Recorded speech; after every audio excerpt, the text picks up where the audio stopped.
Boa noite a todos. Eu saudo a igreja na graça, na paz, na misericórdia do nosso Senhor Jesus Cristo. Domingo, 19 horas, o horário que nós separamos para cultuar a Deus, reunindo-nos em torno da sua santa palavra, da sua santa escritura. Louvo a Deus por mais esse momento, por esse tempo em que podemos ter e nos alegrar, nos regozijarmos, nos fortalecermos na sua palavra. Desde já, se você costuma acompanhar com a sua Bíblia, eu peço que você abra lá em Hebreus, capítulo 5, verso 14. Nós vamos estar meditando nesse texto, ou aliás, nós vamos estar meditando em diversos textos. E para que dê tempo, eu vou estar lendo e depois os amados podem estar acompanhando. Mas o texto-chave dessa noite vai ser Hebreus 5, o verso 14. Mas antes nós devemos orar. Devemos pedir ao nosso Deus que Ele fale conosco. E sempre de domingo à noite lembro de orar pelas nossas crianças. Vou continuar fazendo isso. E espero que muito em breve nós possamos estar lá para a honra e glória de Deus. Lá no edifício, no prédio que nós temos, que Deus nos deu para isso, Mas enquanto esse tempo não chega, estamos nós aqui, novamente desafiados a trazer uma palavra para os irmãos. E eu peço a Deus, vou orar desde já, que essa palavra fale ao seu coração, que cumpra o propósito de Deus na sua vida, na minha vida, e a nossa dependência total de Deus. A começar de mim. Vamos orar? Pai, obrigado, Senhor. Obrigado, Pai, pela sua palavra. Obrigado, Senhor, por aquilo que nós temos em mãos, foi o Senhor quem nos deu. Obrigado por esse domingo, obrigado por aquilo que o Senhor já falou conosco. Obrigado, Pai, o Senhor tem nos dado muito além do que merecemos. Pai, coloco toda a Igreja Batista Ebenezer diante de Ti, cada um a qual o Senhor colocou ali para congregar. Coloca os nossos pequeninos, o Senhor tem enviado tantos, ó Deus. O Senhor possa estar cuidando deles, protegendo, e que nós, de forma nenhuma, possamos ser empecilho para que o Senhor chegue até elas para abençoá-la. Nos ajude, Pai, essa noite. Cada um que estiver ouvindo essa mensagem, o Senhor possa capacitá-lo, falar ao seu coração. Ó Deus, nossa dependência é total de Ti, ó Pai. Cada um de nós precisamos. Ó Deus, nos ajude. Eu te peço em nome de Seu Filho Jesus. Amém e amém. Assim seja.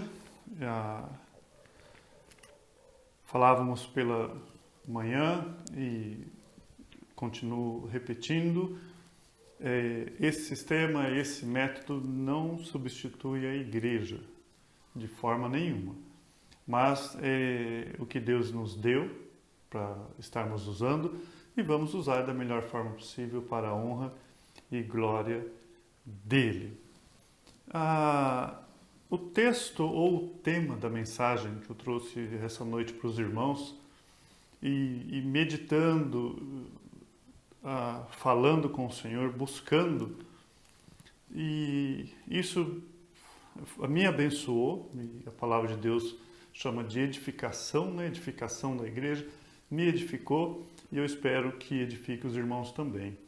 O título daquilo que eu quero passar para os meus irmãos essa noite é Nossa Caminhada com Deus. Nossa Caminhada com Deus. A princípio, eu quero dizer a pessoas que creem ou que creram em Cristo Jesus como o seu Salvador. Eu quero desafiar o povo de Deus, aqueles que demonstram fruto da salvação, mas frequentemente estão desanimados. Por isso o título Nossa Caminhada com Deus. Se você ainda não entende isso, se você ainda não passou pela conversão, a palavra de Deus ensina que basta ter arrependimento. O Evangelho é simples. Nós nascemos destituídos da glória de Deus, nascemos separados de Deus. E o nosso final é morte eterna, o que a Bíblia chama de inferno. Mas nessa jornada, alguém pode encontrar com você, tomar você pela mão e trazer de volta aos caminhos do Senhor. Isso é chamado conversão. Esse alguém é Jesus Cristo, ou seja, o que te manda para a ira vindoura? Seus pecados, os meus pecados. O que eu devo fazer quanto a isso? Reconhecer, me humilhar diante de Deus. Sou pecador. E contar com a sua graça e com o seu favor. E ter a sua resposta, eu sei. Mas eu morri para livrar você das penas eternas. E a partir de agora eu estou com você. Isso é conversão. É uma entrega total. Começa com arrependimento e termina com fé no nosso Senhor Jesus Cristo como o único e suficiente Salvador das nossas vidas. Esse é o Evangelho. Se você não fez isso ainda, está protelando, faça isso agora e bem-vindo ao cristianismo. Simples assim, é graça, graça absoluta. A partir daí você passa a ter uma caminhada com Deus. E eu quero essa noite falar sobre essa caminhada para com Deus.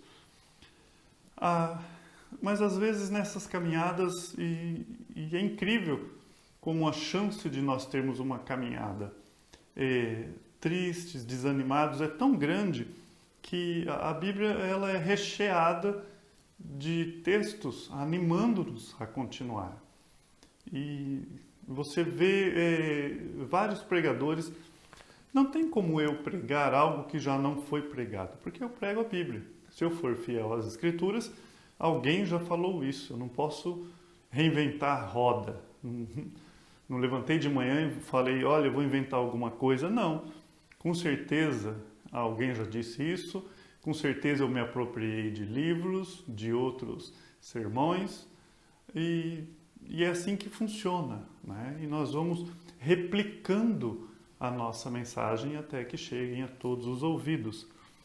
Alguém já disse que quando Moisés falava lá com milhões, né? Como que Moisés fazia se ele falava e todos ouviam? Alguém já disse que a cada uma centena, havia um replicador. Aquela pessoa ela ouvia e falava em voz alta para aqueles 100, outro ouvia, falava em voz alta até chegar ali a todos, né? Não sei se bem é esse método, mas na palavra de Deus nós encontramos isso. Nós vamos falando e repetindo a palavra de Deus, não a nossa. Mas a nossa nova natureza, ela vai nos ensinando nessa nova caminhada com Deus. É uma nova caminhada. Porque nós estávamos perdidos nesse mundo, apartados de Deus, isso quem diz é a palavra de Deus e a realidade que nós vivemos. Mas muitas vezes, ou frequentemente, desanimados. E eu pergunto, será que essa é a vontade de Deus para nossas vidas? É a primeira coisa que eu quero chegar essa noite e trazer aos meus irmãos aquilo que eu aprendi e que serviu de edificação para mim. A primeira coisa é que a vontade de Deus não é um povo dele desanimado. Um povo dele cabisbaixo, de jeito nenhum. E a própria palavra de Deus, como eu volto a repetir aqui, a própria Escritura, ela serve para nos sustentar, para nos erguer, para nos alegrar. Só que para muitos isso é somente clichês ou palavras de impacto, né? Alguma coisa assim. E não tem o valor que tem as Escrituras. Essa noite eu desafio você a parar para pensar. Você realmente entende ou sabe o significado daquilo que você ouve? Porque há muitas palavras que nós realmente não sabemos o significado.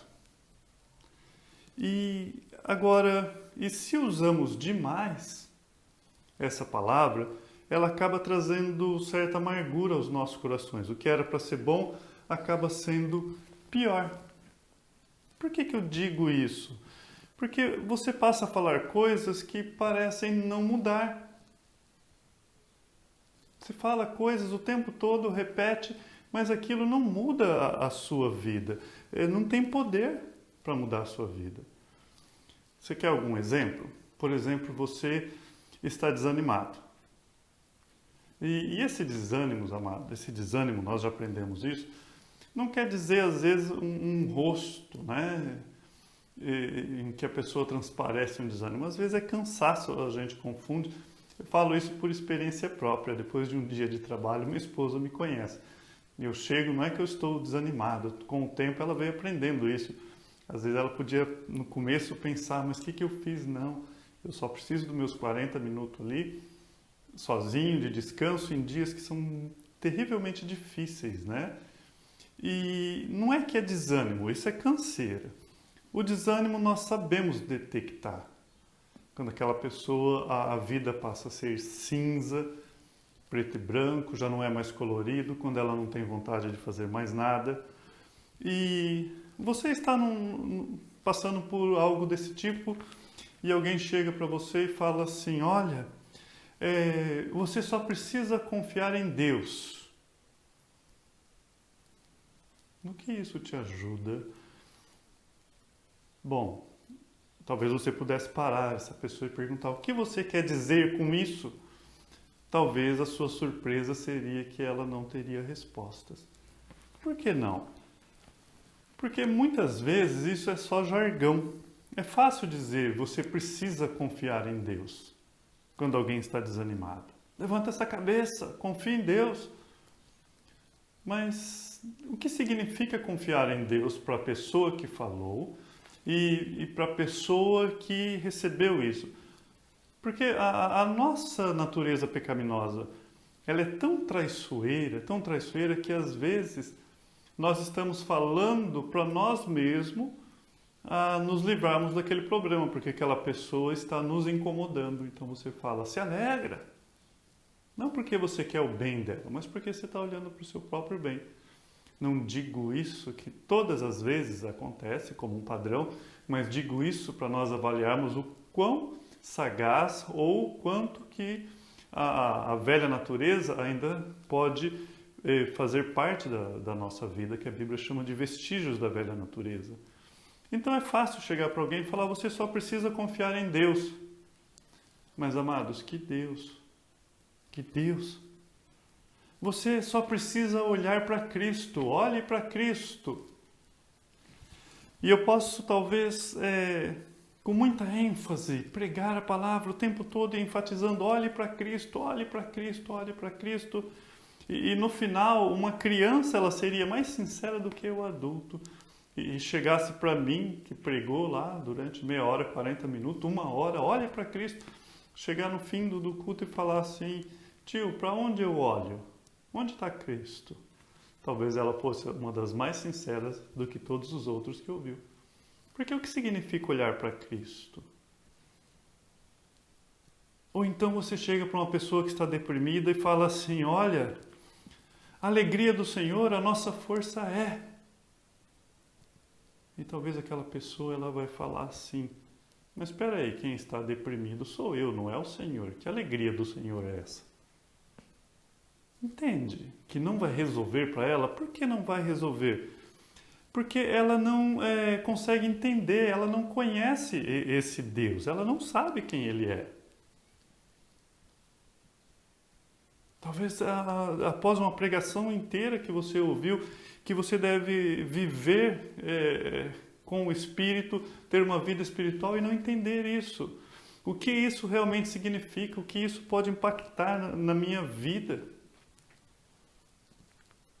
Precisamos ir para a palavra, precisamos ir em oração, dependência do nosso Deus e ir para a sua palavra. O que isso significa, o que isso realmente pode impactar a minha vida. A verdade, irmãos, é que muitas vezes nós ouvimos essas verdades aqui. Sim, confie em Deus, olhe para Cristo. Mas são só palavras que ficam girando na nossa cabeça e não tem valor para nada. Não tem poder para nada.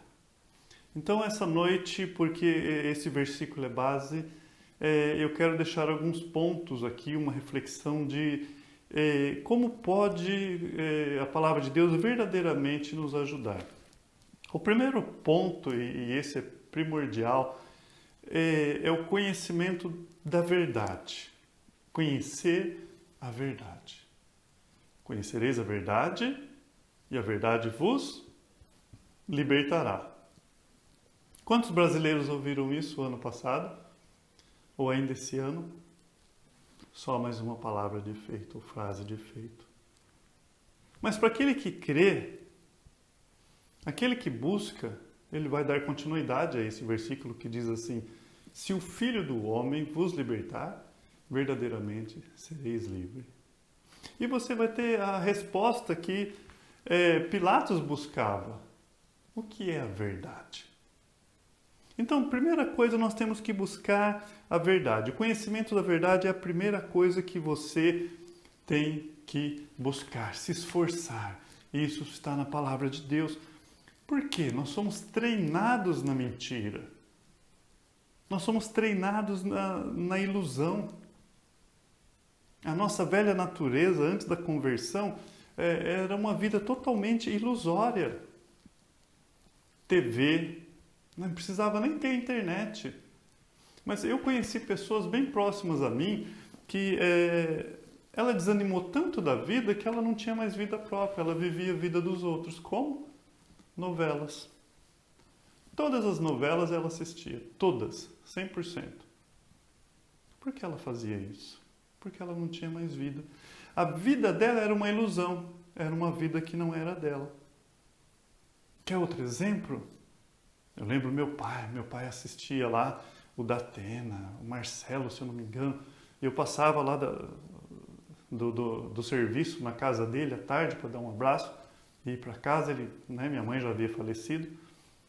E aí, o que acontecia? Estava tudo trancado. Por quê? Ele vivia uma realidade que não era dele. Toda aquela coisa que o pecado pode promover, que ele via na televisão, tudo aquilo trazia para ele medo. Uma promoção do mal. Ele não estava vivendo a realidade. Embora na cidade que ele morava havia riscos, mas não tantos riscos como naquilo que ele via na televisão. A chance de haver uma enchente, como ele via na televisão, na cidade dele, é mínima, pequena. Agora, hoje é a internet. Vivemos a ilusão de que aquelas pessoas que você vê as fotos dela e elas fotografam as melhores partes da vida dela, aquela é uma realidade. Não é. Aquilo reflete um quadro. Para mim estar pregando aqui agora, eu já tomei uma Neosaldina, que eu estava com dor de cabeça. Se eu não falo, será que você descobria isso? Então nós somos um povo que nós somos acostumados com ilusões. Na infância você vai aprender contos de fadas. A menina vai crescer achando que existe um príncipe que vai vir fazer ela feliz. Até hoje nenhum encontrou. Não tem. A maioria casa com o príncipe e descobre que casou com o cavalo do príncipe, não é isso? Aí sofre. Mas se nós vivemos uma realidade e a palavra de Deus nos chama, nós vamos começar a deixar essas ilusões. A menina sabe que ela tem que procurar alguém para fazer feliz. O jovem, ele vai procurar alguém para fazer feliz e não para ser feliz. Ela vai entender que a pessoa que vai viver a vida inteira com ela é pecador como ela. Esses somos nós. Você não crê mais em promessas políticas, meia-verdade, não é? Notícias ruins. Quando alguém morreu, já viu? Eu tenho que dar notícia, às vezes dá uma meia-verdade ou conta uma mentira justificada. Por quê? Nós somos acostumados a não encarar a verdade. resposta sobre um sabor. No início de casamento, eu lembro uma vez que eu falei para minha esposa que o café não estava bom, ela não gostou. Eu, espera, vamos conversar. Se eu não falar o que eu realmente senti como sabor do que eu gosto, você nunca vai conseguir o produto final que é me agradar. Então, se eu falo que gosto ou não gosto, fica mais fácil, é verdadeiro, do que você viver uma ilusão de que eu disse que gosto de algo só para te agradar. Porque se isso for verdadeiro, também eu posso dizer que te amo e ser falso. Entende? Mas nós estamos tão desacostumados que passamos por chatos, não é isso? Mas, amados, não tem coisa melhor do que viver uma verdade, do que viver a verdade. Como que isso nos fortalece? Como que isso me ajudou nos meus 28 anos de casamento, comemorava essa semana? Como pode? Tanto sofrimento eu olho para trás por causa de coisas que eram ilusórias. Então, nós trazemos isso na nossa vida, não gostamos da verdade, nós gostamos de ilusões e vamos para a palavra no mesmo sentido.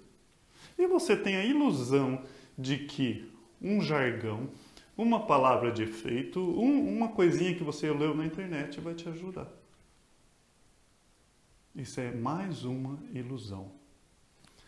Então, a nossa resposta a tudo isso é a busca à verdade. Nós trazemos da velha natureza o costume com a mentira. Nós não estamos acostumados com a verdade.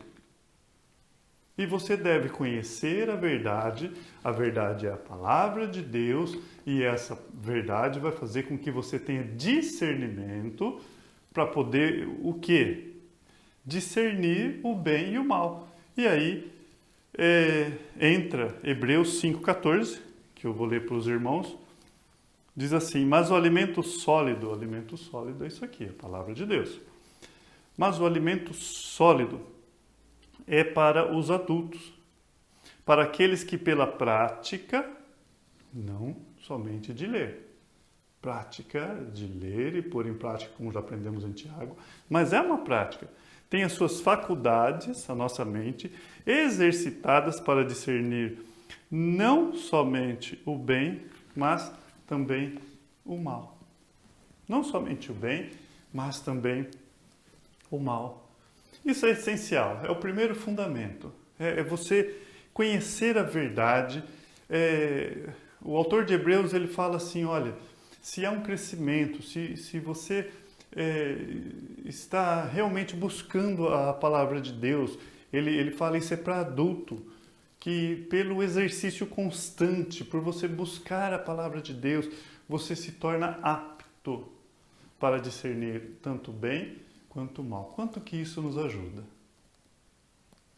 Você bater o olho e você falar, olha, isso é mal, isso não vem de Deus.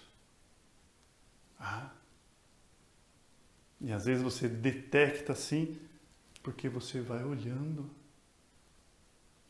a palavra de Deus e aprendendo. Isso é fundamental. Ter conhecimento da verdade aprendida pela fé. Não basta você saber as coisas, não basta você ter a palavra de Deus aqui e ler apenas. Você tem que acreditar nela e, como falamos pela manhã, ter convicções naquilo que Deus tem para nós. Isso tem que ser a realidade da nossa vida. A palavra realidade vem daquilo que é real. Isso é verdadeiro. Isso é real. Isso é a realidade da sua vida. Então, eu vou conhecer o meu Senhor quando eu vou para as Escrituras. E você vai acreditando em uma verdade ao invés de viver uma mentira. Que fantástico que é isso. O conhecimento da verdade. Fé naquilo que é verdadeiro. Isso é vida cristã. Isso faz com que a gente levanta e continua. Não é fé em coisas falsas desse mundo. Não é. É pisar na rocha. não é uma promessa. Eu gosto de dizer uma frase, isso é constante na minha vida, né? E vira e mexe eu falo, vai dar tudo certo, né? Mas é só uma palavra de efeito. Como eu sei que vai dar tudo certo? Para mim, isso soa nos meus ouvidos assim. No final, a vontade de Deus vai prevalecer. Mas no ouvido de quem ouve, ele fala, isso vai dar tudo certo, porque ele tem uma visão diferente do que vai dar tudo certo. Para mim poder dizer com autoridade, vai dar tudo certo, eu tenho que estar firmado numa verdade. Então, quanto mais eu conheço esse nosso Deus aqui da Escritura, os seus decretos, o seu ser, a sua pessoa, o que ele tem feito, o que ele está fazendo, o que ele vai fazer, quanto mais eu conheço, mais eu me alegro, mais eu me regozijo, que é mais do que alegrar. E isso é extremamente importante na vida do cristão. É extremamente importante. Então nós temos que conhecer a verdade. E essa verdade, ela nos traz alegria, essa verdade nos traz obediência. E nessa ordem, verdade, alegria, obediência. Se você entender isso, você pode ser feliz. Você às vezes fala, eu estou feliz, mas você pode dizer, eu sou feliz? Todos os dias? E descobrir que júbilo, que alegria, não é resultado de uma obediência ou de obras, não. É resultado de conhecer a Deus e saber o que Ele fez por você, o que Ele está fazendo e o que Ele fará. A obediência vem disso. A sua alegria ela está embasada em algo fixo, em algo estável, está embasada em um conhecimento, não em uma mentira. Mas olha o que nós fazemos. A nossa alegria está baseada nas nossas performances, naquilo que nós fazemos. O resultado das nossas mãos. E aí a sua alegria ela pode ter altos e baixos, porque ela está embasada na obediência. A obediência vem depois disso. É subproduto, é resultado. Não ao contrário. Nós devemos conhecer a verdade. Primeiro, conhecimento da verdade. Segundo, tem que crer, fé na verdade, não fé em coisas falsas. Terceiro, júbilo, alegria por causa desse conhecimento, dessa fé na verdade e também o resultado disso é a obediência. Primeira coisa, quem é Deus? Vá nas Escrituras. Vai aprender o que a palavra diz sobre esse Deus e o que esse Deus, o que ela diz sobre esse Deus por mim. O que ela diz sobre, ou melhor, o que Deus diz sobre mim, sobre minha vida. O que Deus fez na história, o que Deus fez no mundo e como que isso vai refletir na minha vida. Quem Deus é para você? Quanto mais eu me aproximo de Deus, mais eu descubro que Ele é um Deus maravilhoso, maravilhoso, maravilhoso. Isso não para nunca, cada vez mais Ele é mais maravilhoso. A Escritura, ela vai ampliando, ela vai aumentando isso e juntamente com isso a minha alegria aumenta. Por que a minha alegria aumenta?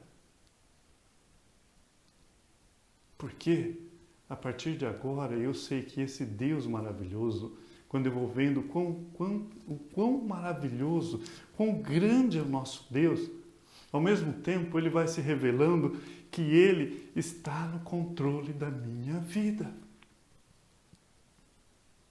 Isso nos causa paz, nos causa alegria, júbilo.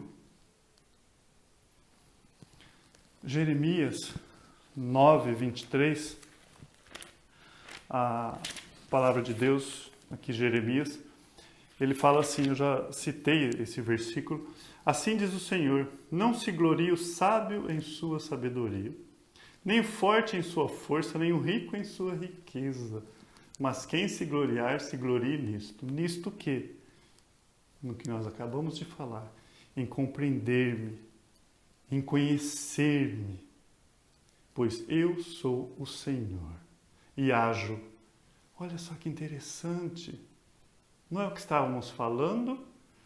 Eu vou conhecendo esse Deus glorioso, esse Deus maravilhoso. E a palavra de Deus vem e fala, olha, você deve me conhecer, pois eu sou o Senhor. É eu quem mando, a palavra Senhor está dizendo. E olha, eu ajo com lealdade, com justiça, com retidão. Ah? Aí ele fala, pois é dessas coisas que eu me agrado, declara o Senhor. O que ele está dizendo? O que Deus se agrada? Que nós o conhecemos e confiamos em Deus. Como que eu confio? Quanto mais eu conheço alguém, mais eu confio.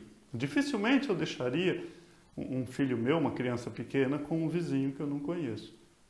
Mas eu deixaria com qualquer pessoa que não tem parentesco nenhum, mas que eu conheço, porque o conhecimento trouxe a confiança. Quanto mais nós estudamos a Deus, mais nos sentimos seguros. Um exemplo. O que você entende por Deus santo, santo, santo? Então, nós olhamos lá, Isaías capítulo 6, e nós aprendemos sobre a santidade de Deus. E será que é só de eu me sentir um verme? Me sentir um nada? E Deus totalmente santo? Não, tem muito mais que isso. Quando eu conheço os atributos de Deus, isso reflete diretamente na minha vida. Esse Deus que é santo, santo, santo, Ele está do meu lado. Ele nunca vai pecar contra mim, porque Ele é santo. Ele nunca vai mentir, porque Ele é santo. Ele não mente. Ele nunca vai me trair, porque Ele é fiel. Ele vai cumprir a sua palavra, porque Ele não é igual a mim. Santo, santo, santo. Totalmente distinto. Totalmente. Não posso comparar a minha pessoa. Ele me ama da forma que eu nunca vou poder amá-lo. O meu amor por Deus é falho. Por mais que eu seja sincero, por mais que eu queira talvez agradá-la com o produto das minhas mãos, por mais que eu queira isso, nunca, nunca, nunca nessa vida vai se igualar ao amor perfeito do nosso Deus, por quem nós somos. Entende? Eu encontro isso nas Escrituras quando eu conheço Ele. Então, se eu vejo agora a santidade de Deus, sem considerar o Evangelho, tudo que eu vou encontrar, Isaías capítulo 6, e sobre a santidade de Deus, é a condenação, é a perdição. Eu vou para a Escritura e encontro a perdição, a condenação, porque Deus é santo, eu sou pecador. Mas aí eu encontro o Evangelho que vai me mostrar Deus agindo por mim e em mim, e encontro a glorificação.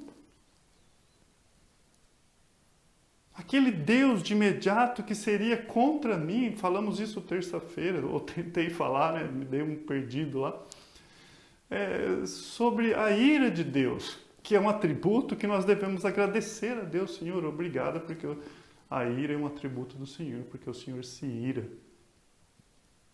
Quando eu começo a entender essas coisas, aquele que a princípio é contra mim por causa dos meus pecados, a partir do momento em que eu creio em Jesus Cristo, que minha vida está em suas mãos, eu posso dizer, como o apóstolo Paulo, em Romanos 8:31, que diremos, pois? Se Deus é por nós, quem será contra nós? Na realidade, lá ele fala, o que diremos, pois, diante dessas coisas, que é de tudo aquilo que ele vem relatando, de que não é por obras, mas pela justiça divina cumprida. Então, se Deus é por nós, e você vai nas Escrituras, você vai encontrar isso, Deus, ele não é 25% por você, 75% ou 99%. Ele é totalmente por você. Será que isso não deveria nos causar alegria? Deus do meu lado, ao meu favor, não mais contra mim. Então, à luz do Evangelho, nós encontramos alegria, há júbilo para mim aqui. E quando eu chego em 1 Coríntios, aliás, em 2 Coríntios 5,17, o que a palavra de Deus diz? Bem conhecida, a maioria sabe de cabeça, no verso 17, diz assim: e assim, se alguém está em Cristo, é nova criatura, as coisas velhas já se passaram, as coisas antigas já se passaram, eis que surgiram todas as coisas novas, eis que se fizeram novas todas as coisas. Então, quando eu vou em textos como esse, eu não sou mais aquela pessoa que eu era sem o Evangelho. Porque se alguém está em Cristo, é nova criação, eu nasci de novo. Quando nós nascemos, você nasceu numa pequena fonte de água que ela correu para um oceano. E a fonte de vida é outra fonte que nasce paralela, ela vai se distanciando para outro oceano. E você, como uma gotinha, não tem como pular de um para outro, a não ser que Deus faça algo por você. Te transporte do reino das trevas para o reino do seu amor, da sua maravilhosa luz. Então, quando eu nasci de novo, as coisas antigas já não me pertencem mais. Eu não sou mais aquela pessoa sem Cristo, apartada de Deus. Meu relacionamento com Deus foi totalmente mudado. Isso deveria ser motivo de júbilo. Eu não sou mais inimigo, mas agora amigo. Será que muda um pouquinho de inimigo para amigo? Deus não é mais contra mim? Agora, à luz do Evangelho, eu não me escondo mais da Bíblia. Eu olho para a Bíblia e fico com medo. Não. Agora eu sei o que vai acontecer com o meu futuro. Eu sei o que será de mim. Por isso que muitas vezes nos velórios, no velório da minha mãe, nós cantamos: porque Ele vive, posso crer no amanhã. Posso crer no amanhã. Então eu já olho para o futuro, mas sem medo, sabendo que a sepultura não é o limite. E eu vou para a palavra de Deus, e quando eu chego em 2 Pedro 3,13, o que eu encontro lá? A palavra de Deus diz assim: todavia, de acordo com a sua promessa, esperamos novos céus, novas terras, onde habita a justiça. O seu lugar não é aqui. Lugar de sofrimento, de dor. Há grandes coisas à minha espera. Então, quando eu já venho conhecendo o meu Deus, sabendo que Ele é santo, sabendo que Ele é fiel, às vezes eu vejo o carro com um adesivo: Deus é fiel porque Deus deu aquele carro para você. Para com isso. Que Deus pequeno é esse? Deus é fiel. E de acordo com a sua promessa, nós esperamos novos céus, nova terra. É só isso que você quer? Um carro novo, uma casa? É só isso que tem para hoje? O que os homens atribuem valor? É isso. Isso não é o verdadeiro cristianismo. Esperamos novos céus e nova terra onde habita a justiça. Falávamos pela manhã da injustiça. Satanás, ele tenta nos iludir. Satanás, ele tenta passar para nós uma imagem errada, dizendo que o que nós temos hoje é quase um céu, não é? Entende por que é difícil um rico entrar no reino do céu, como diz Jesus? Em Marcos, né? Nós estudamos o Evangelho de Marcos. Marcos 10, 25, 27, Jesus ele vai falar assim: é mais fácil, é um texto bem conhecido também dos irmãos, é mais fácil passar um camelo pelo fundo de uma agulha do que entrar um rico no reino de Deus. Por quê? Por essa mesma razão que você também tem, que eu tenho, que é a nossa natureza de valorizar os tesouros terrestres. E se não é a graça de Deus, Porque os discípulos, eles vão dizer, eles ficaram maravilhados ou surpresos, dizendo entre si, então quem pode ser salvo? Entende que Jesus Cristo não está dizendo que rico não vai para o céu, mas ele está dizendo como as riquezas é tropeço? Porque nossos olhos estão em coisas. E se não é a graça de Deus, porque Jesus responde aqui. Jesus, porém, fitando neles o olhar, disse, olha o detalhe de Marcos. Marcos fala assim, Jesus olhou bem no olho deles, eu imagino a cena, com toda sinceridade. Para os homens é impossível, porém não para Deus, porque para Deus tudo é possível, inclusive passar um cabelo pelo fundo da agulha, inclusive um rico ir para o reino dos céus. Conhecer o reino pelo seu poder. Então, os nossos dias principalmente, há uma ênfase demais. Quando nós olhamos para a palavra de Deus, ela nos mostra isso. A palavra de Deus, ela é como um espelho. Tiago fala isso, estamos aprendendo Tiago pela manhã. Você olha as escrituras e ela reflete você. E Tiago fala, olha, se você olhar para o espelho e sair e não fazer nada, o que é isso? O espelho mostra o que é de errado e tem que fazer algo. Mas a escritura é como espelho. 2 Coríntios 3,18, a palavra de Deus diz assim, e todos nós que com face descoberta contemplamos a glória do Senhor segundo a sua imagem, estamos sendo transformados com glória cada vez maior, a qual vem do Senhor, que é Espírito. Quanto mais você vai na Bíblia, sabe o que você vê? É interessante, a primeira vez que você pega as Escrituras e você olha, você se vê pecador, sujo, quer até soltar. O que é isso? A condenação. Mas aí você fita os olhos e você permanece e você vai buscando Deus da palavra, a palavra de Deus. E na medida que você vai olhando, ela vai refletindo você, mas logo você já não vê mais você vê a Cristo. Porque não vivo mais eu, mas Cristo vive em mim. Ela reflete Cristo em você e quando isso começa a acontecer, o nome de Deus é glorificado. A palavra de Deus é ela que revela a glória de Deus. Romanos 15:4.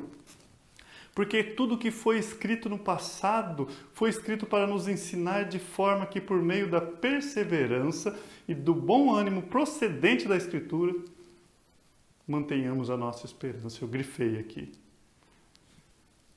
Opa, eu quero perseverança? Eu quero bom ânimo? Da onde procede isso que eu quero ir atrás? A resposta está aqui.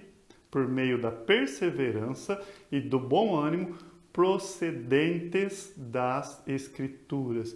Mantenhamos a nossa esperança. Deus vem e fala essa noite em Romanos 15:4, você pode conferir que isso você consegue na Escritura. Quando eu vou para a Escritura, eu encontro força para perseverar, bom ânimo, perseverança. A palavra de Deus diz que procede das Escrituras. Quando vou para as Escrituras, eu consigo esse ânimo. Quando eu vou lá no Salmo 30, o verso 5, bem conhecido dos irmãos, a palavra de Deus fala, porque a sua ira só dura um instante, mas o seu favor dura a vida inteira. E é nesse mesmo contexto que ele fala, olha, o choro pode durar uma noite toda, mas a alegria vem pelo amanhecer. Eu já não estou mais me alegrando por uma palavrinha que me disseram.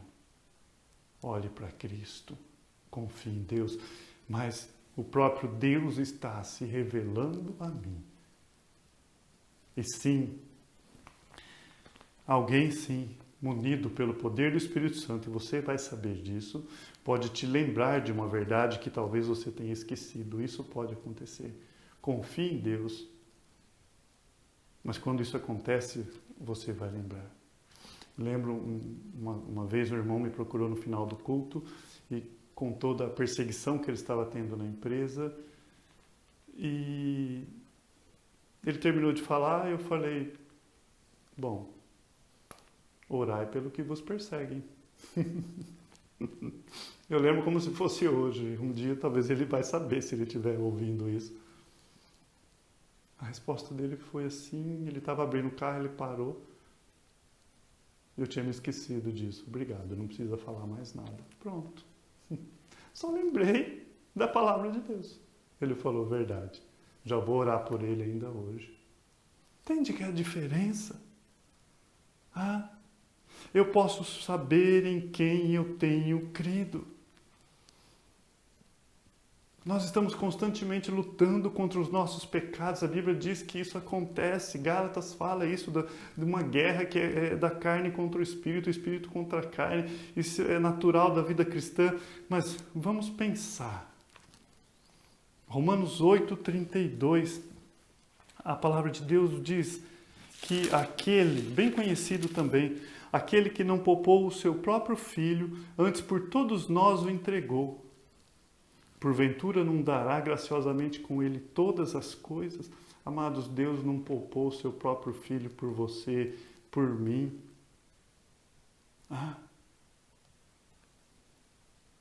Pergunta, por que ele fez isso? Algo tão valoroso. Será que ele fez isso para ficar olhando alguma coisa de ruim em você ou em mim, mostrando quanto você é pecador? Não, ele fez isso para derramar graça sobre o seu povo, sobre mim, sobre você, para te livrar da ira vindoura, de uma vida miserável que o pecado nos oferece, para pegar o mais vil pecador e exaltá-lo, colocando na sua presença, junto com ele eternamente. E me incluo nesse vil pecador. É daqui que eu encontro alegria, regozijo, paz verdadeira, verdadeira vida. Em Romanos 5:1, a palavra de Deus fala, justificado, pois, mediante a fé. Fui tornado justo mediante a fé em Cristo Jesus e eu tenho paz para com Deus. Mediante essa mesma fé em Jesus Cristo, paz temporária, não, paz eterna, paz para sempre e paz para agora.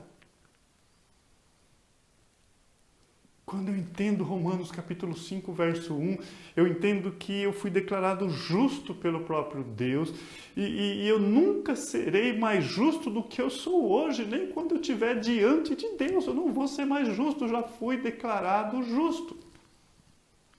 Isso deveria me alegrar. Isso te alegra? A mim, sim. Aquele que não conheceu o pecado, ele o fez pecado por nós, para que nele fôssemos feitos justiça de Deus. Romanos 5:21. O mundo não sabe o que é essa alegria. O mundo não conhece essa alegria. E nós deveríamos chorar por eles, não nos alegrar. Deveríamos chorar. Pessoas dentro do nosso próprio lar, pessoas próximas a nós, que não conhecem, que você vê tentando buscar essa alegria no mundo. João 3:1, aliás, 1 João 3:1, bem no finalzinho da sua Bíblia, diz assim, vede que grande amor nos tem concedido o Pai. Olha a palavra. Vede que grande amor nos tem concedido o Pai, a ponto de sermos chamados filhos de Deus. E de fato, somos filhos de Deus. Por essa razão, o mundo não nos conhece, porquanto não conheceu Ele mesmo. Não tem como o mundo conhecer. Mas essa palavra de João, ela vai dizer, olha para o tamanho do amor do nosso Deus. Não tenha uma visão pequena do amor de Deus, diz João. Vê o tamanho do amor do nosso Deus.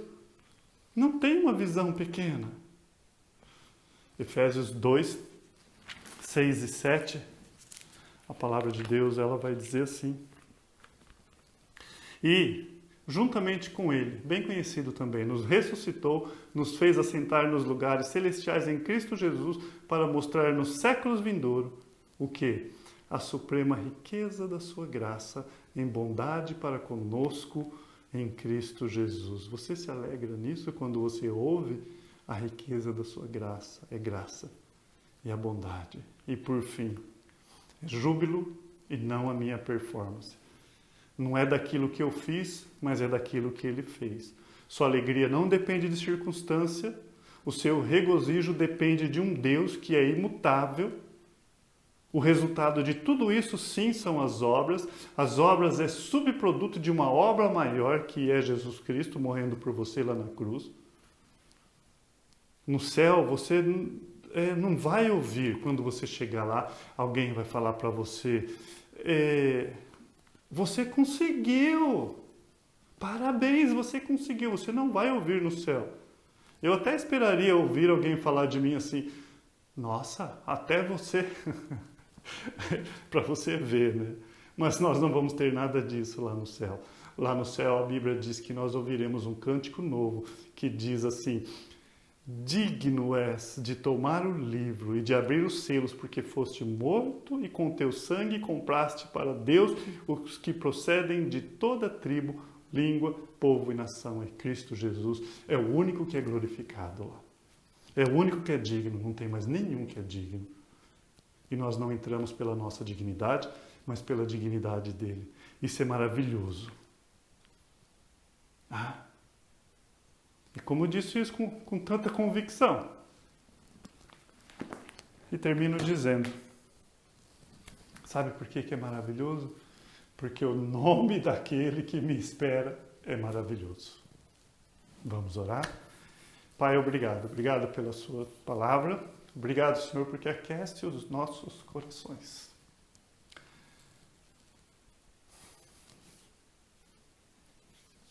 Te louvo, porque o Senhor se permite conhecer um Deus maravilhoso. Ó Deus, que isso possa tirar todo o medo, toda a ansiedade e restar só paz, alegria de termos um Deus, o único Deus ao nosso lado. E o Senhor é por nós e não contra nós. Obrigado por mais essa palavra. Te agradeço em nome do seu Filho Jesus. Amém e amém. Estamos assim terminados. A comunhão faz parte do culto e use essa semana para a honra e glória de Deus. Lembra disso, tem uma semana diferente, não apenas baseado por palavras e jargões, mas pela palavra do próprio Deus que você aprendeu hoje. Amém?